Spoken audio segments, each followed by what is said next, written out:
Hello, and welcome to my video about racing flags. I'll be talking about different types of racing flags, their categories, and how we use them. First of all, the status flags. These flags are the flags that tell a driver what's happening around them, or what the status of the track is right now. These include the green flag, the yellow flag, the red and yellow stripe flag, and the checkered flag. First of all, the green flag. The green flag is the flag that lets a driver know everything's clear, you can proceed at racing speeds. This flag is usually shown on the formation lap, or at the end of the session, at the beginning of a session, or after a hazard has been cleared, so after a yellow flag. Like all flags, the green flag can also be used by LED displays, which show the colour, so that a driver can see what part of the track they're on right now. A green flag indicates that any previous danger has been attended to, the track is now clear and the drivers may proceed at racing speed, and may again overtake. When the race director so directs, this may be displayed during the parade lap or at the beginning of a practice session. In this case, all marshal posts will be signalling green flags. Next, the yellow flag. The yellow flag is the flag that tells the driver that there's a hazard on track. This flag says, be careful, there's something happened in front of you and you should be ready to come to a full stop. A double yellow flag, waved from the same marshal post, means that there has been a very big accident and that you should slow down immediately, and that no overtaking is allowed during these yellow flags.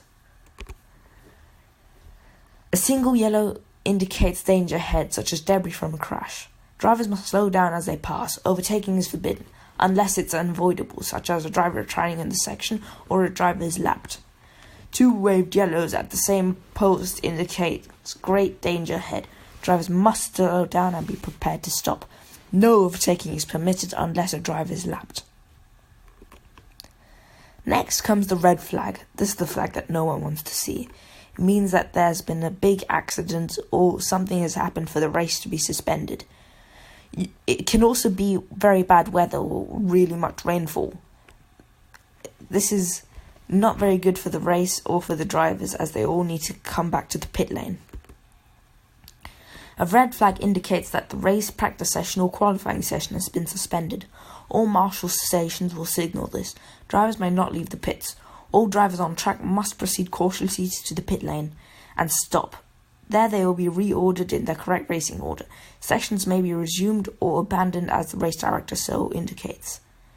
If the safety car is deployed, the racing cars should follow it, and provisions allow for the safety car to divert the field into the pit lane and wait there. Now on to the red and yellow striped flag. This is a flag that we don't see very often. This flag indicates that the track ahead is very slippery. For example, a car has leaked engine oil or brake fluid, or that rain has started to fall on this section of the track. A yellow flag with red stripes warns drivers that the track surface ahead is slippery, or that there is debris present. This could be a result of a car spilling oil or some other engine fluid, or because rain is starting to fall. Slippery runway in an area, either by water or oil. Drivers must slow down at this point. Next comes the checkered flag. This is the flag that tells drivers that the race, qualifying session or practice session is stopped, and that everything is over. A black and white checkered flag signals the end of the race, practice session or qualifying session. During the race, it is shown first to the winner and then to the rest of the field as they finish. Otherwise, it is shown at a predetermined time. Now on to the instruction flags. These are the flags that tell a driver what to do. These include the black flag.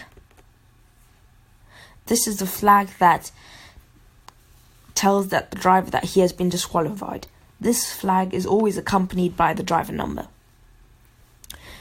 The flag tells the driver that he or she must immediately return to the pit lane and go to the race director. Black flag orders a particular driver to return to his pit within the next lap and report immediately to the race director, usually because he has been disqualified from the race.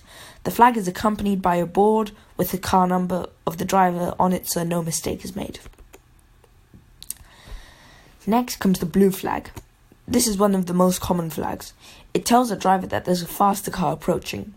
In the race, it is shown to lapped cars so that they do not impede the faster car. At any time, a stationary light blue flag may be shown to a driver at the pit lane exit to warn him that cars are approaching on the track.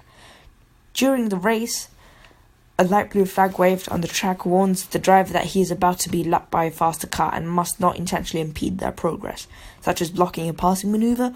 A driver may incur penalties if he ignores 3 successive blue flags. During practice, a light blue flag waved on the track notifies the driver that a faster car is approaching and that he must move aside.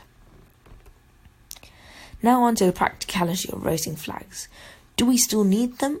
Because flags were first used as a way for the race control to communicate to the drivers on track, whereas now the drivers all have built-in team radios and LCD displays on their steering wheels.